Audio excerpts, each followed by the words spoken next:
তীব্র যানজটে স্থবির ময়মনসিংহ নগরের ব্রিজ সংলগ্ন পাটগোদাম মোড়। হঠাৎ সময় সংবাদের উপস্থিতি টের পেয়ে সিএনজি অটোরিকশা থেকে রাস্তায় নেমে আসেন এক পুলিশ সদস্য। এরপরেই দায়িত্ব পালনে নেমে পড়েন আরও দুইজন। যানজট নিরসনে এমন দুর্বল ট্রাফিক ব্যবস্থায় ক্ষুব্ধ নগরবাসী। নগরীর আরেক ব্যস্ত এলাকা চরপাড়া মোড়ে তীব্র যানজটের সময় আধা ঘন্টার পর্যবেক্ষণে দেখা মেলেনি কোনো ট্রাফিক পুলিশের কার্যক্রম। কিছুক্ষণ পর এক পুলিশ সদস্যকে পেয়ে তাদের কার্যক্রম সম্পর্কে জানতে চাইলে এড়িয়ে যান সময় সংবাদের ক্যামেরা। চরপাড়ায় একটা ব্যস্ততম পয়েন্ট, আপনাদের কার্যক্রম তো দেখি না। আরে ভাই আমি তো এনেই আছি। নগরীতে যানজটের কারণ হিসেবে অতিরিক্ত যানবাহন ও সরু রাস্তার পাশাপাশি নিজেদের জনবল সংকটের কথা জানায় ট্রাফিক বিভাগ।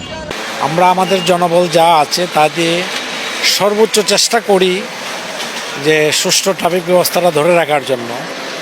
এরপরও কিছু সীমাবদ্ধতা আছে। জেলায় পুলিশ পরিদর্শক সার্জেন্ট দায়িত্বে রয়েছেন 107 জন